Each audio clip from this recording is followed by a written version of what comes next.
Esta es la iglesia Puerta de Esperanza, situada en San Lucas, Zacatepeques, República de Guatemala, en América Central. Para la gloria de Dios, nuestra congregación fundamenta su fe en Jesucristo y en las Santas Escrituras.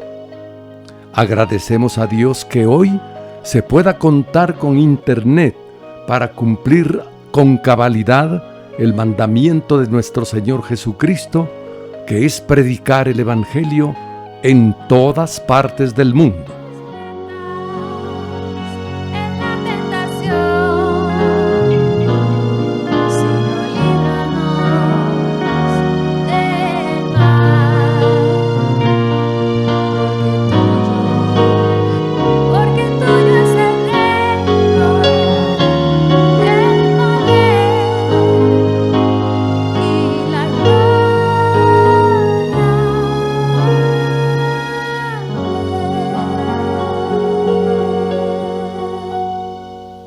Con mucho agrado, ofrecemos hoy la prédica de nuestro pastor general, el licenciado Gustavo Adolfo Bonilla. Continuamos entonces con el estudio de Romanos 8. Recuerden que Romanos 8 que hemos estado leyendo, que hemos estado estudiando, ha sido o es la doctrina para la iglesia. Entonces, seguimos aprendiendo lo que Pablo enseña para la iglesia. Verso 7, continuamos hoy, pero en el texto, lo que habíamos estado leyendo anteriormente, el 5-6, voy a leerlo porque al menos en esta presentación estos versos van juntos como un contexto. Los vieron con el pastor el día miércoles, uno por uno. Porque los que viven conforme a la carne tienen sus mentes puestas en las cosas de la carne. Pero los que viven conforme al Espíritu tienen sus mentes puestas en las cosas del Espíritu. Ahora bien, la mente de la carne es muerte, pero la muerte del Espíritu es vida y paz. Verso 7. Porque la mente de la carne es hostilidad contra Dios, es hostil, porque no se somete a la ley de Dios, ni puede hacerlo. Y los que están en la carne no pueden agradar a Dios. En este verso lo que está comparando Pablo básicamente son los extremos. Los que han nacido de nuevo y los que no han nacido de nuevo.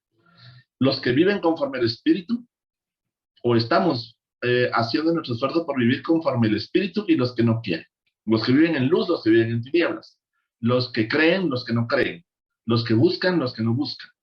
Está haciendo una comparación entre unos y otros. Como le indica la palabra, porque en el verso 5, en el sentido de los versos 5 al 8 considerados como una unidad, da una descripción adicional a las dos clases de gente de las cuales se hace referencia en el verso 4. Los que andan conforme a la carne, su existencia implícita, y los que andan conforme al Espíritu, su existencia mencionada en el verso 4. Los que son nacidos de nuevo y los que no son nacidos de nuevo. Los que viven conforme a la carne permiten que sus vidas sean básicamente determinadas por su pecaminosa naturaleza humana, porque sus mentes están muy profundamente interesados, hablan constantemente, se ocupan y se englorían en las cosas que son de la carne, es decir, en lo pecaminoso de la naturaleza humana. De eso está hablando específicamente cuando hace mención del pensamiento de la carne o el pensamiento de la naturaleza humana, ese pecado que está ahí. Los que viven conforme al Espíritu y que se someten al Espíritu, a la dirección del Espíritu, concentran su atención y se especializan en cualquier cosa que es del agrado del Espíritu. Obviamente los que viven en el Espíritu hacen las cosas del Espíritu, les agrada las cosas del Espíritu, se satisfacen con las cosas del Espíritu. En el conflicto entre Dios y lo pecaminoso o la pecaminosa naturaleza humana, el primer grupo se pone al lado de la naturaleza humana y el segundo toman del lado de Dios. Lo que es natural físico va a buscar lo natural físico, y lo que es espiritual sobrenatural va a buscar lo que es espiritual sobrenatural. Pablo le recuerda a los miembros de la iglesia de Roma que es imposible entrar estar en ambos lados al mismo tiempo. Es como una fuente que echa agua o de la cual brota agua dulce y agua salada. O sea, no puede ser. No es posible agradar a los amos. Es necesario eh, estar en uno o en el otro, pero no en los dos. Es decir, la disposición básica debe enfatizarse este adjetivo, o dirección básica de nuestras vidas está o del lado de Dios o del lado de la pecaminosa naturaleza humana. Si una persona persiste en ser mundana, si una persona persiste, insiste en vivir en el mundo, está del lado del mundo y debe esperar la perdición del mundo. Estos viven en tinieblas, por supuesto, estos viven en la oscuridad. Ellos no pueden ver, no pueden escuchar, no pueden percibir. Sus sentidos espirituales, sus sentidos naturales no hacen que ellos puedan comprender, porque viven en tinieblas, porque viven en la oscuridad. Por otra parte, si las cosas de Dios y de su reino son su mayor preocupación, él puede esperar la vida. La dulce comunión con Dios, el amor de Dios derramado en su corazón, un gozo inexpresable y llena de gloria, todo esto y mucho más por los siglos. Entonces ellos sí van a comprender las cosas del Espíritu, vivir conforme a las cosas del Espíritu. Voy a avanzar aquí un poco más y luego voy a hacer mención de algunos aspectos importantes en la Escritura para ilustrar quizás de una forma más amplia lo que Pablo nos está diciendo aquí, aunque es claro en la interpretación de lo que Pablo nos dice, pero vamos a ampliar porque la Escritura realmente es muy rica en la enseñanza. Puede también esperar la paz, la certeza en el ser interior de que los pecados pasados están perdonados, que los sucesos del presente, no importa cuán dolorosos sean, son contrarrestados para el bien, y que nada que pueda ocurrir en el futuro podrá separarle del amor de Dios en Cristo. Este tipo de paz implica una liberación básica del temor y de la inquietud. Implica el contentamiento, un sentido de seguridad, una tranquilidad interior, una paz, por supuesto, interior.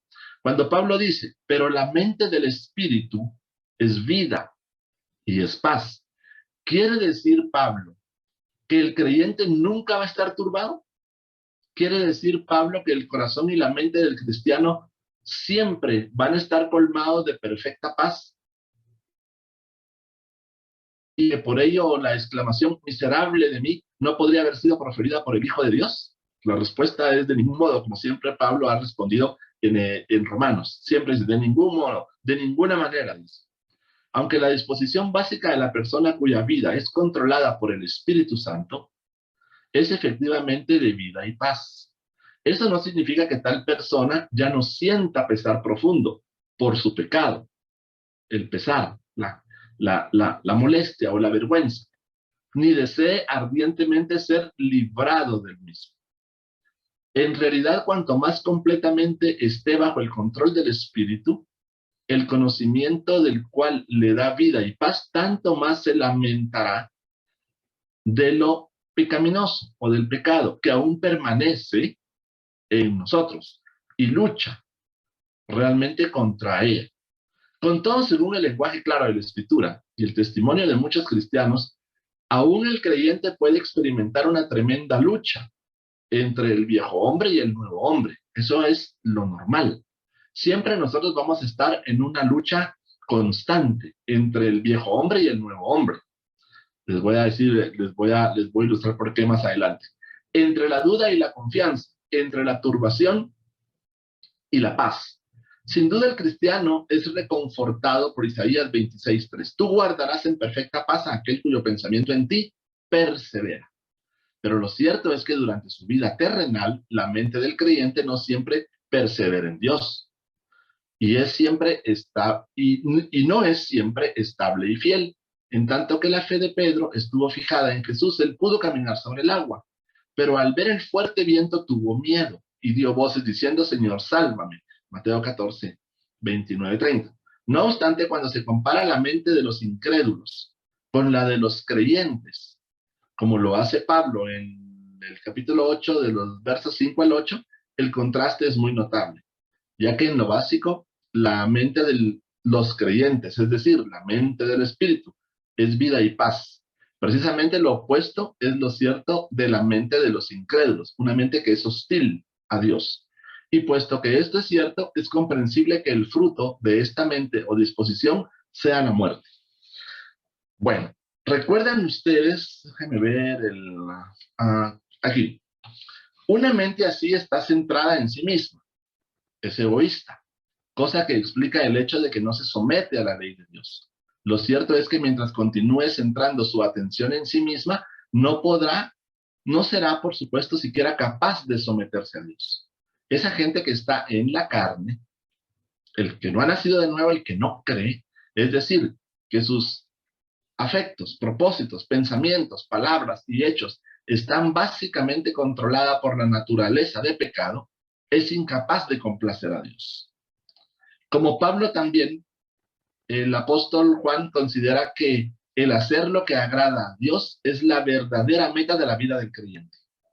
Él señala de qué modo Dios considera este tipo de vida. Primera de Juan 3:22. Y el escritor de Hebreos dirige la atención de sus lectores al hecho que sin fe es imposible agradar a Dios. Bueno, voy a ilustrar algunos aspectos importantes de este verso 7 y 8. ¿Recuerdan? Decía el 7 y 8, porque la mente de la carne es hostilidad contra Dios porque no se somete a la ley de Dios, ni puede hacerlo. Los que están en la carne no pueden agradar a Dios. Bueno, ¿recuerdan ustedes en el libro del Génesis capítulo 2 y verso 7? En Génesis capítulo 2, verso 7, se describe cómo Dios formó al hombre. Cuando Dios hace el jardín, hace el Edén, viene el día primero, el día segundo, el día tercero, el día cuarto, el día quinto, y él comienza durante todos esos días a haber separado la luz, la oscuridad, la tierra, el mar, el sol, la luna, las estrellas, los animales, los árboles, los peces, etcétera, etcétera, etcétera. Pero en el día sexto, el último día, digamos, antes, porque el séptimo fue el reposo, en ese día él descansó de toda la obra que había hecho.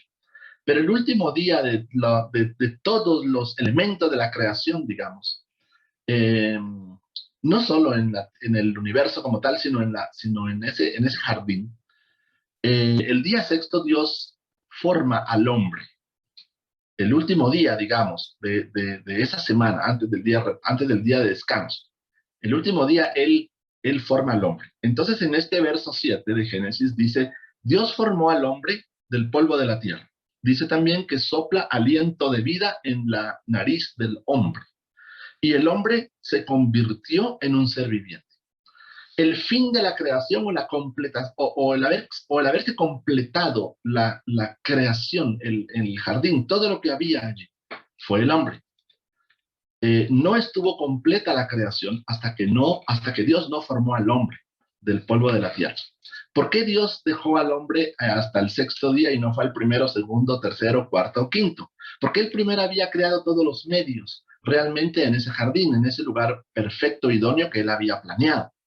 Entonces, una vez él había construido todo ese Edén, todos esos elementos naturales, el cielo, la luna, las estrellas, el sol, las plantas, los árboles, toda la flora, toda la fauna, en la tierra, en el agua, etcétera, etcétera. Una vez había todo esto, frutos para que el hombre tuviese que comer, etcétera, Dios completa esa creación con el hombre. Cuando Dios forma al hombre del polvo de la tierra, por supuesto, el hombre tenía todas las condiciones perfectas e idóneas dentro del plan de Dios. Entonces ahí se completa, ahí termina todo lo creado. No leemos en la escritura que después de que haya formado al hombre del polvo de la tierra, él hubiera hecho otras cosas más después del hombre.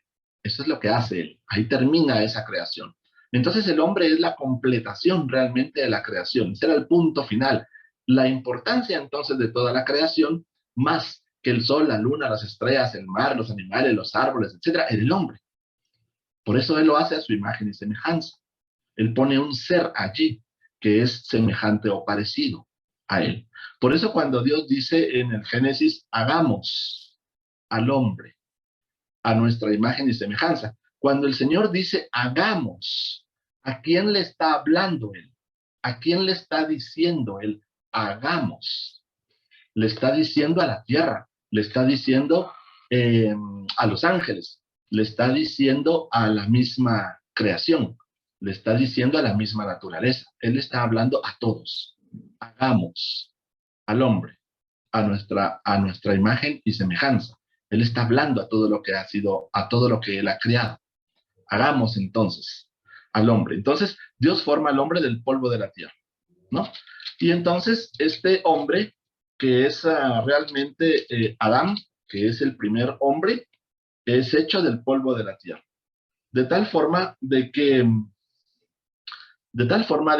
hombre o Adán significa humanidad, significa raza humana, significa tierra. Eso significa.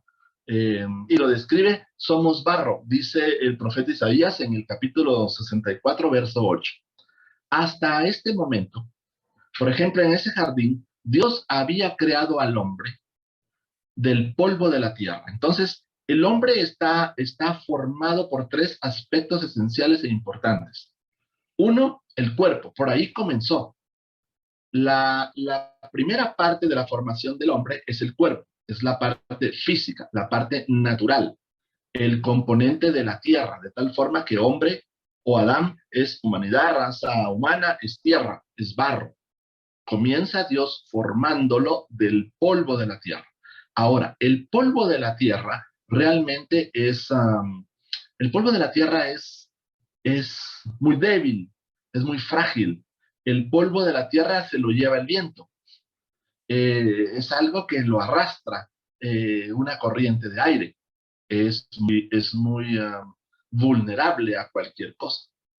Entonces, él hace al hombre de allí, por muchas razones, y puede tener muchísimos simbolismos si ustedes quieren, en donde el polvo de la tierra, nosotros, el hombre va a regresar, el cuerpo físico va a regresar a la tierra, que es a donde pertenece, porque de ahí salió. Estoy hablando únicamente del cuerpo, de lo físico.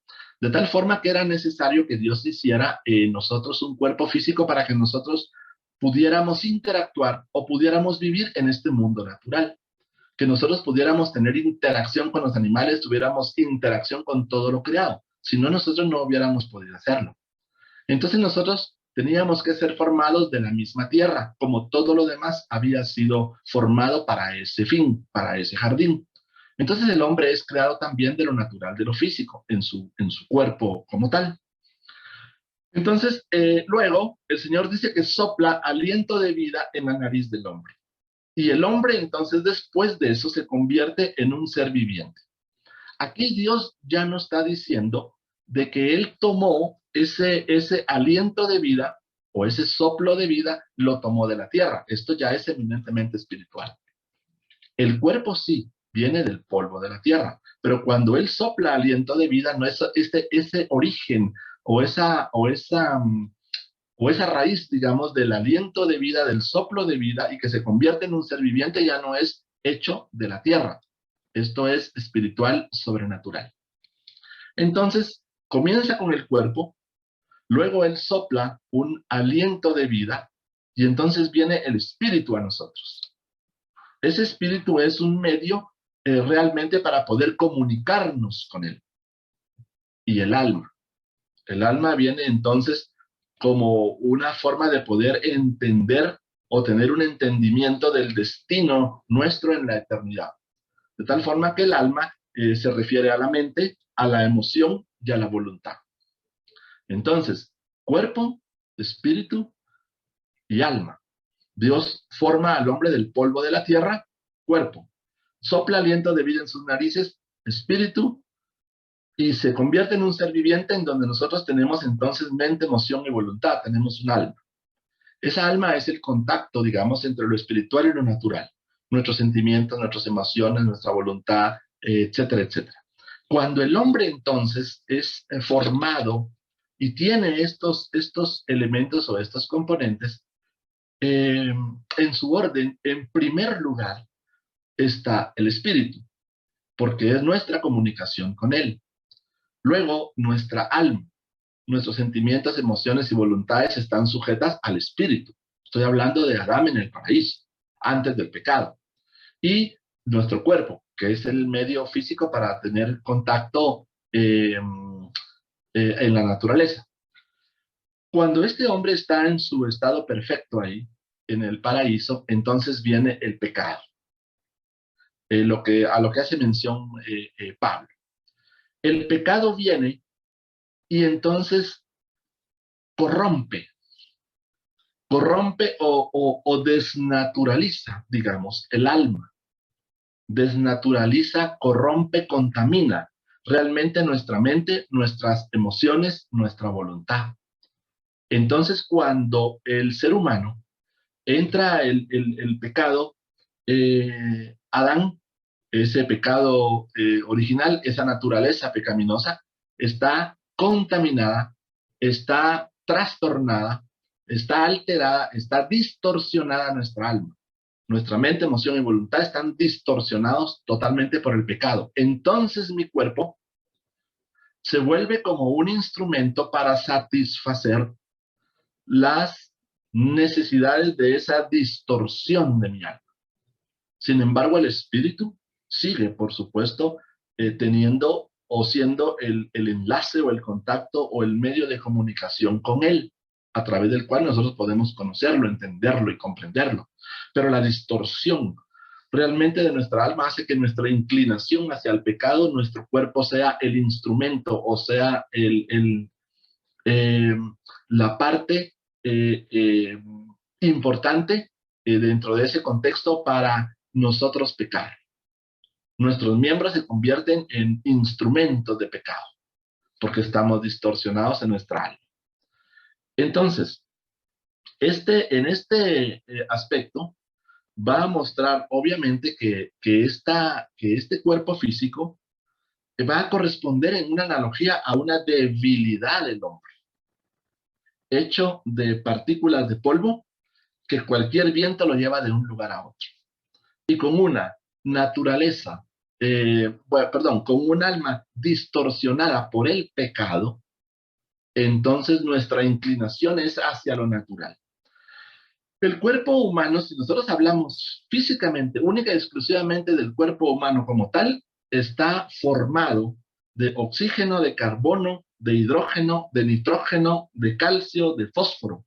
También tiene algunos otros elementos como potasio, magnesio, azufre, hierro y otros más. Si nosotros descompusiéramos el cuerpo en cada uno de esos elementos por separado, el precio podría ser como alrededor quizás de unos $10. ¿Por qué? El cuerpo está formado de la tierra, de los elementos de la tierra. Entonces eso lo hace débil, lo hace de alguna forma, digamos, imperfecto en ese sentido, con una tendencia a regresar a su naturaleza terrenal como tal. Este cuerpo, hasta que Dios no había soplado aliento de vida, el cuerpo había sido formado del polvo de la tierra, pero hasta ahí, como cuerpo, realmente no tenía, hasta antes del soplo del aliento de vida, el cuerpo no tenía espíritu ni tenía alma, era simplemente un cuerpo. Hasta que entonces Dios sopla en la nariz del hombre, entonces vienen estos otros dos elementos importantes. ¿Cuáles son los elementos más importantes del hombre? Su espíritu y el alma. Eso es la esencia del ser humano, no es el cuerpo. La esencia nuestra como seres humanos dentro del plan es nuestro espíritu, nuestra alma, el espíritu de Dios en nosotros. Entonces, en muchas otras interpretaciones, por ejemplo, en otros contextos, en otras analogías, cuando dice Dios vino a habitar en el corazón o Dios vino a habitar en medio de su pueblo, también en parte se está refiriendo a que Él, a través de su Espíritu Santo, Cristo Jesús en medio de su pueblo, nosotros como tal, Él es la esencia realmente nuestra. El cuerpo va a regresar otra vez, pero el espíritu y el alma es lo valioso del ser humano. Entonces, el cuerpo y un alma, como dije, distorsionada, nos hace una tendencia hacia regresar hasta ese pecado original, digamos, ¿no? Que tenemos que luchar con él, porque por esa razón fue expulsado. Adán y Eva del paraíso por haber desobedecido. Cuando entonces el Espíritu, eh, que era aquella comunicación con Dios cara a cara y que caminaba, Dios venía a visitarlos al jardín y caminaba con ellos y hablaba con ellos, se rompe por el pecado. Entonces Adán y Eva son expulsados, echados fuera del jardín, echados fuera del paraíso. Y porque desobedecimos, digamos, a sus palabras, a su voz, a la relación. Nosotros rechazamos, digamos, en ese pecado original, rechazamos la comunión íntima con Él, que era no solamente espiritual, sino física también, porque Dios caminaba con Adán y Eva en el jardín. Entonces, también había un componente físico allí. Pero cuando pecan, se rompe esa relación como tal. Y entonces se distorsiona el alma y nuestro cuerpo tiende entonces a satisfacer los deseos de esa distorsión que hay en nuestra vida. Entonces Adán viene a representar el primer hombre, el polvo de la tierra, la raza humana, la naturaleza. Y Cristo representa entonces el segundo hombre, porque él viene del cielo, no viene de la tierra. ¿Sí? Eh, entonces, al distorsionarse, por ejemplo, nuestro ser como tal, ya no hay un correcto funcionamiento como tal. Entonces ya no estaba espíritu, alma y cuerpo, sino que lo más probable es de que estamos hablando aquí de alma, de cuerpo y el espíritu en algún lado, en donde la tendencia, la distorsión, digamos, de esa alma hace que mi cuerpo comenzara a actuar en contra de su voluntad, en contra de sus propósitos, para ya no agradarlo. La desobediencia como tal en el pecado original, que está en nosotros. Así estábamos nosotros cuando Cristo vino. Estábamos destituidos de la gloria de Dios, el pecado estaba en nuestra vida y la paga era la muerte. Entonces Él viene del cielo para pagar el precio y regresar eh, de nuevo, digamos, a tratar de restaurar esa distorsión que había en nuestra vida. Por eso la lucha entre la parte espiritual, el nuevo hombre, y el viejo hombre, la parte natural, ¿verdad? Entonces, ¿qué es lo que hace realmente que nosotros podamos regresar a tener una comunión con Él, a ser agradables a Él, a cumplir sus propósitos, a buscarlo, a escuchar sus palabras, a comprender sus palabras, a entender sus palabras? Es la fuerte o estrecha relación que nosotros vayamos teniendo espiritualmente, a través del Espíritu. Porque entonces el Espíritu es el que va a dirigir, va a gobernar y va a someter al alma y al cuerpo, por supuesto, que era el original en la creación. Entonces ahora tenemos que luchar con ciertos pecados o ciertas circunstancias que nosotros cometimos en nuestra vida pasada. Todos esos pecados, hábitos, intenciones, etcétera, etcétera. A través del Espíritu tienen que menguar todas estas cosas, tienen que morir todas estas cosas, y este es nuestro gran camino realmente hacia la santidad, en que nosotros vayamos creciendo espiritualmente para que nuestra naturaleza humana vaya menguando o vaya muriendo. Eso es lo que Pablo, por ejemplo, está enseñando aquí en este texto, como ustedes o como nosotros lo leímos. ¿Lo ven? 7. Porque la mente de la carne es hostilidad contra Dios, porque no se somete a la ley de Dios. Es el pecado que hubo, el pecado que brotó en aquel momento y que obviamente marcó y fue heredado a toda la descendencia o a toda la generación, y no puede hacerlo. Y los que están en la carne no pueden agradar a Dios. Entonces, no se puede porque hay una desnaturalización en el alma, como dije, y que el cuerpo pues lo obedece. Entonces, ahora viene Pablo y hace mención aquí que, por ejemplo, los primeros versos dice, porque los que viven conforme a la carne tienen sus mentes puestas en las cosas de la carne. Está distorsionado. Pero los que viven conforme al Espíritu, esa relación de nuevo estrecha con el Espíritu, tienen sus mentes puestas en las cosas del Espíritu. Ahora bien, La mente de la carne es muerte, es pecado, es la tendencia, es hacia lo malo, esa naturaleza pecaminosa, esa naturaleza física. Pero la mente del espíritu es vida y paz. Ese es el segundo hombre, es Cristo, quien viene del cielo. El espíritu es vida y paz, porque la mente de la carne es hostilidad contra Dios, porque no se somete a la ley, es desobediente realmente a la ley, ni puede hacerlo. Pero los que están en la carne no pueden agradar a Dios. Esta es la comparación que está haciendo Pablo y que nos está enseñando. ¿En dónde está el pecado entonces? Está en nosotros, en nuestra naturaleza. Este pecado heredado realmente desde Adán y Eva cuando son expulsados está en nosotros y viene en nosotros. ¿Va a cambiar esto? Por supuesto que va a cambiar. Va a cambiar cuando nosotros seamos transformados, cuando nuestros cuerpos sean glorificados. ¿Qué va a pasar entonces cuando nosotros ya no tengamos este componente de naturaleza humana física? Este polvo de la tierra, cuando nosotros ya no seamos polvo de la tierra, sino seamos espíritu, alma, sin ningún componente natural físico. Entonces habremos alcanzado realmente el sentido, digamos, original eh, de, de Dios con relación a la formación o a la creación del hombre, en donde éste iba a estar en plena armonía, realmente con él en un paraíso, en un lugar perfecto.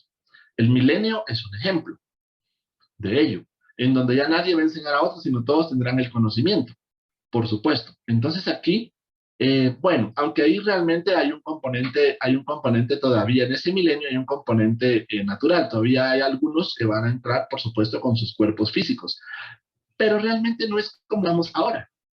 Van a ser condiciones totalmente distintas, condiciones diferentes, aunque tengan un cuerpo físico, por supuesto, porque nosotros, iglesia, ya seremos como los ángeles y vendremos a gobernar con él. Entonces no vamos a ser nosotros literalmente igual a aquellos que entren al milenio con su cuerpo físico, que hayan pasado por el periodo de la tribulación y la gran tribulación, porque nosotros ya no estuvimos en la tribulación ni en la gran tribulación. Entonces cambia allí el estatus, digamos, ¿no? Entonces, aquellos que entren, digamos, en el ejemplo, aquellos que entren a ese milenio en sus cuerpos físicos ya no va a ser una vida como la que tenemos ahora nosotros. Está en condiciones diferentes. Está en un contexto distinto. Pero en la eternidad, obviamente, cuando pase ese milenio, cuando entremos al último proceso, que es el eterno, que es el final, en definitiva, como tal, allí ya nosotros ya no vamos a tener cuerpos físicos como tal. Entonces habremos alcanzado la plenitud en ese sentido, en donde todo será eminentemente espiritual. Allí ya no van a haber una distorsión, digamos, del alma, de nuestro cuerpo como la tenemos hoy. Ya la naturaleza pecaminosa desapareció literalmente. Ya no existe esa, o ya no existirá esa naturaleza pecaminosa ahí. Entonces, el ser humano es pleno. Entonces, la importancia realmente del ser humano como tal, la esencia del ser humano como tal, es su alma, es su espíritu, no es nuestro cuerpo. Nuestro cuerpo solo es el medio que se construyó o que se hizo para poder adaptarlo a la naturaleza, para poder estar en este medio en el que nosotros estamos. El clima, el sol, la luna, el frío, el calor, la interacción, el contacto con otros seres eh, creados dentro de la naturaleza, por ejemplo, ¿no? Entonces, esto es lo que Pablo está diciendo aquí, eh, eh, o lo que nos está enseñando, lo que nos está ilustrando. Bueno, 2. Viviendo según el Espíritu. Versos 9 y 17. Vosotros, entonces, por consiguiente, no estáis en la carne, sino en el Espíritu. ¿Ven? Estamos regresando nosotros aquí al Espíritu. Nosotros tenemos que ser gobernados, dirigidos, instruidos, enseñados por el Espíritu. Dado que el Espíritu de Dios mora en nosotros, nosotros somos templo del Espíritu. Entonces, Dios mismo habita en medio de nosotros. Ahora, es importante de alguna forma la debilidad, digamos, del hombre. como polvo de la tierra? Por supuesto que sí es importante. Y es importante porque en esa debilidad, en esa parte frágil o en esa partícula, Él manifiesta su poder, su amor, su gracia y su bondad.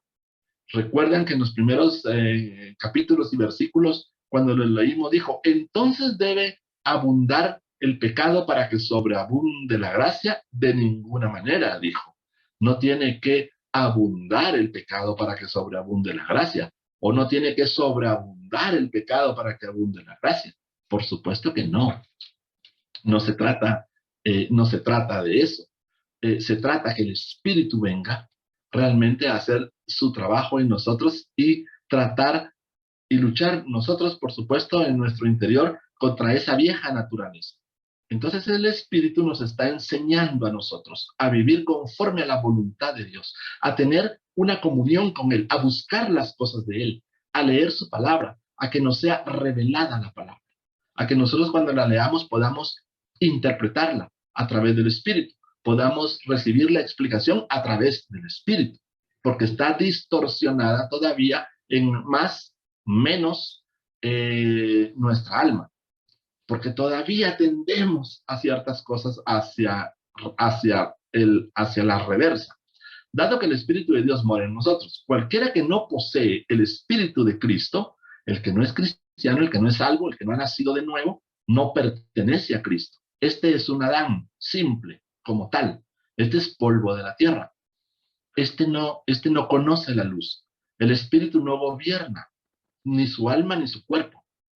Quien gobierna a este hombre es su alma o su mismo cuerpo. Pero este no conoce, este no puede ver.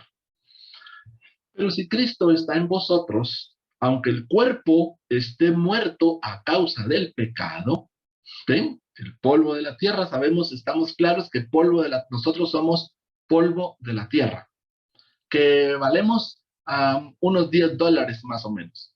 Pero cuando yo llego a comprender y entender que mi cuerpo está muerto, como una naturaleza humana, física, que nace de la tierra, que viene de la tierra, que su raíz es la tierra, a causa del pecado, el Espíritu es vida debido a vuestra justificación. Y si el Espíritu de aquel que resucitó a Jesús de entre los muertos mora en vosotros, el que resucitó a Cristo de entre los muertos también impartirá vida a vuestros cuerpos mortales por un Espíritu que mora en vosotros. Un ejemplo aquí, diría yo, extraordinario y muy conocido por todos, Ezequiel capítulo 37. Aunque su contexto es distinto, aquí haría yo, por ejemplo, una analogía en donde aquellos huesos secos, aquellos muertos, físicamente hablando, estaban en un valle. Estos no tenían esperanza en nada, absolutamente nada. Estos estaban muertos y punto final.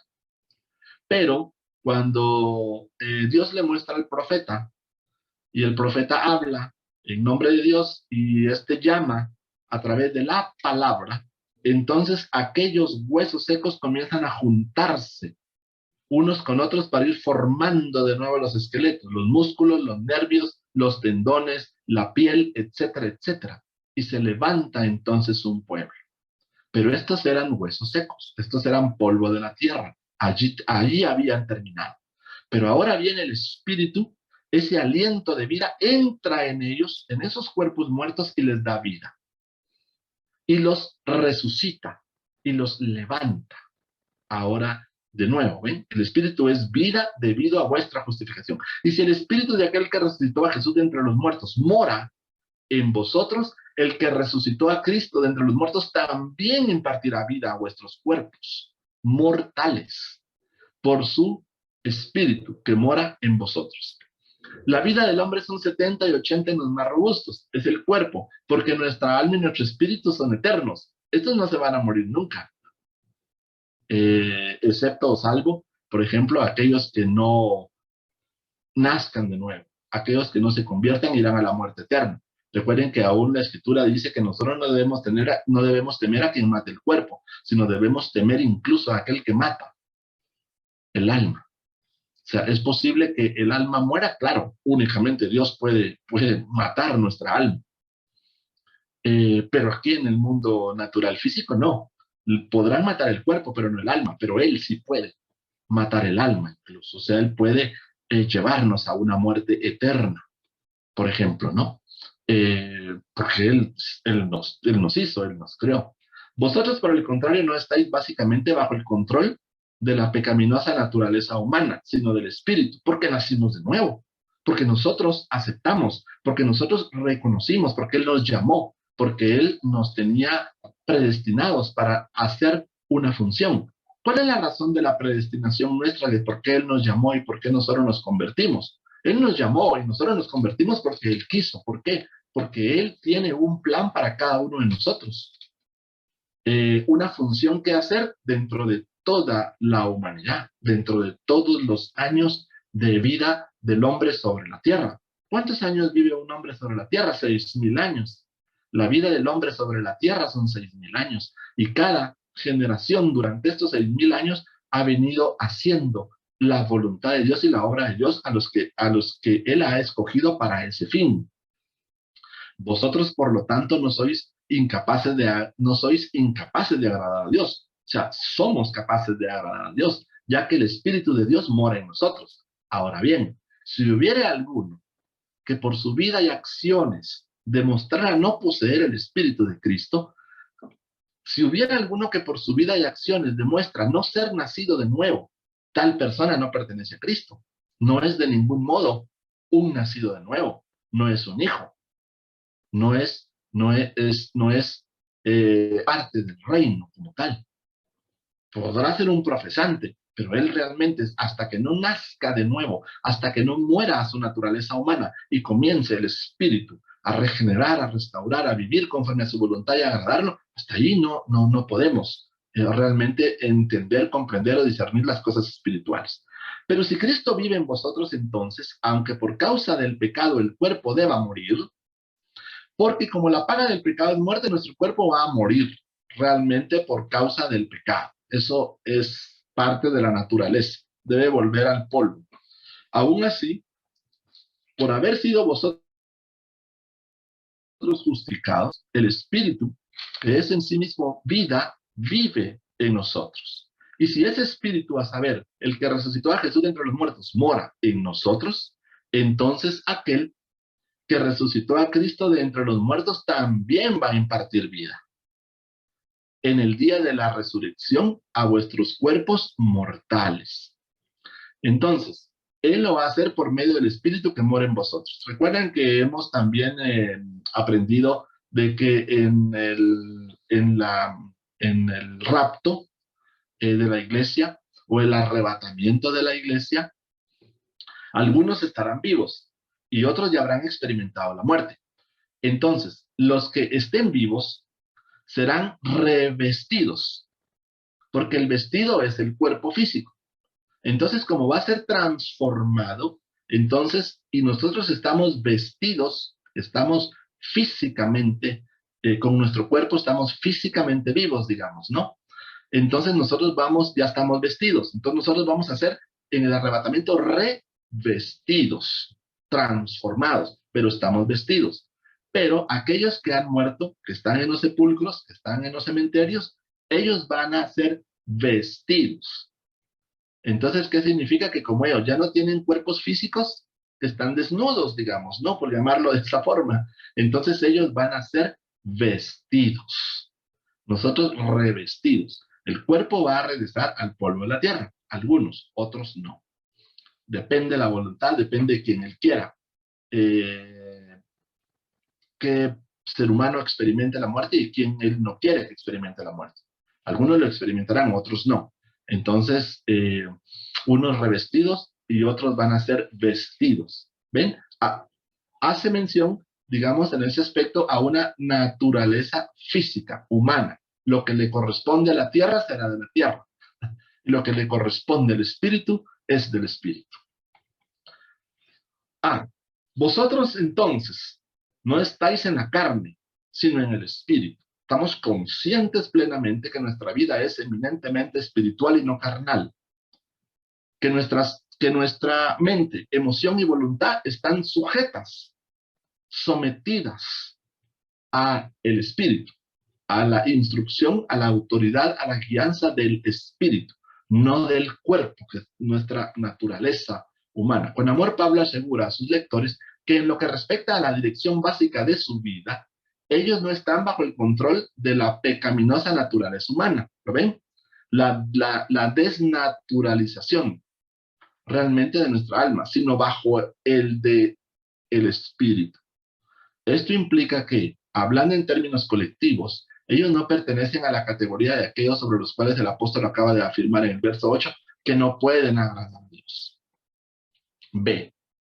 Dado que el Espíritu de Dios mora en vosotros, el Espíritu de Dios mora en nosotros.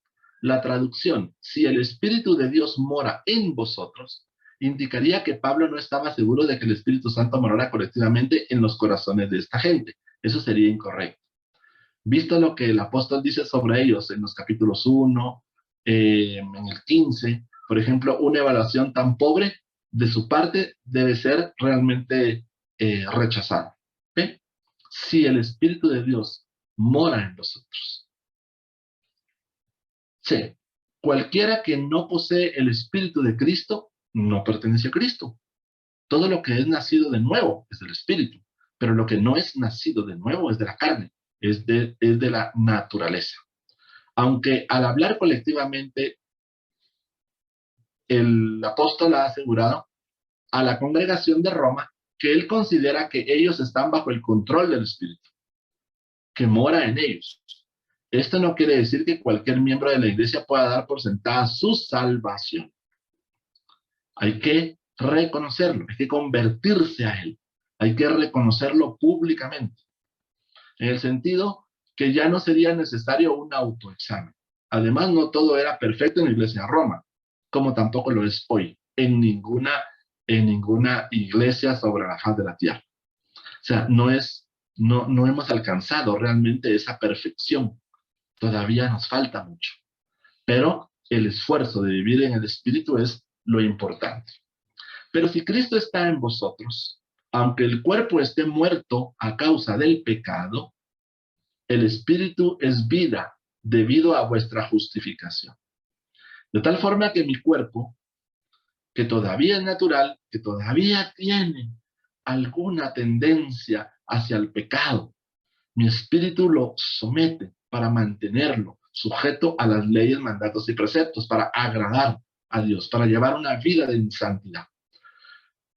Su significado no solamente es cierto que debido al pecado el cuerpo de cada uno de nosotros seguramente va a morir, sino que también es cierto que debido a nuestra justificación, a vuestra justificación, podéis estar seguros del hecho de que el Espíritu, que es vida y autor de la vida, mora en vosotros.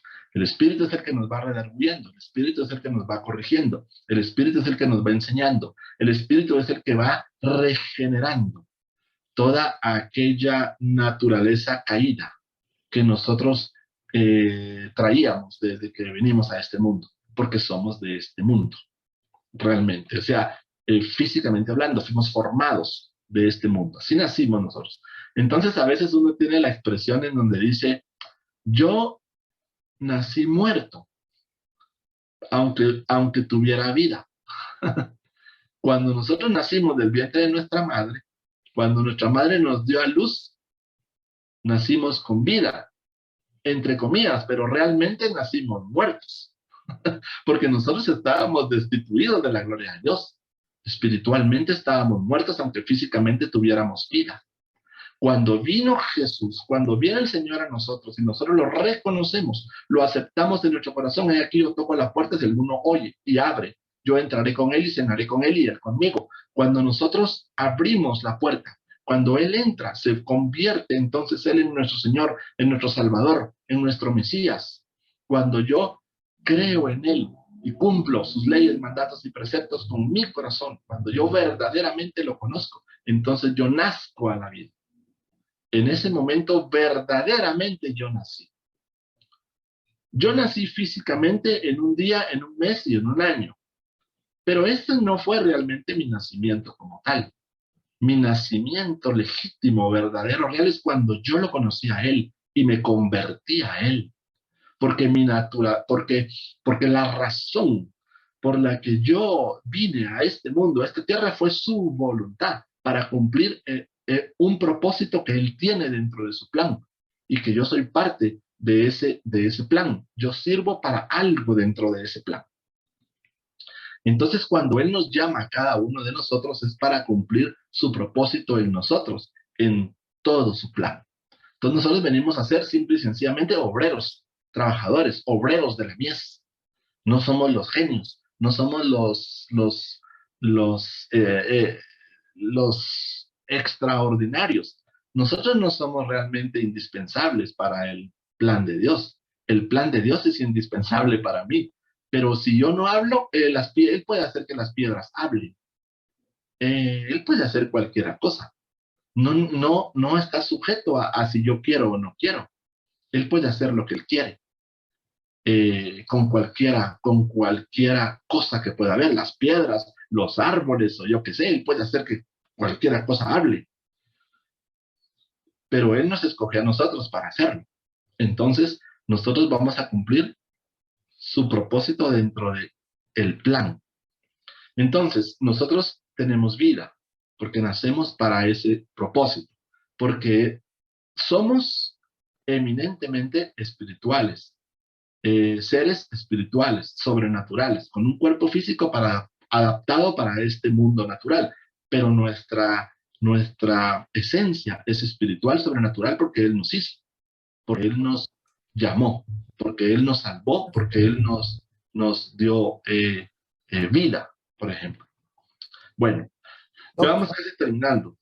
Doc, En las... ¿Qué banda? solo para aclarar y que no vaya a quedar confusión en los hermanos, es que se mencionaba de que cuando nosotros cumplimos las leyes, mandatos y preceptos de Dios, nacimos a la vida nueva. Ahí hay que tener cuidado porque nosotros no cumplimos la ley para alcanzar la salvación. Nacimos por la gracia de Dios, por fe en Jesucristo, sin cumplir ningún mandato, porque desconocíamos eso. Ahora que ya somos creyentes, ahora sí, ya nuestra meta es ajustarnos a los mandatos de Dios para ir alejando el pecado, porque ya entonces la ley nos muestra el pecado. Entonces ya conocemos el pecado, antes ahora nos apartamos del pecado. Ok.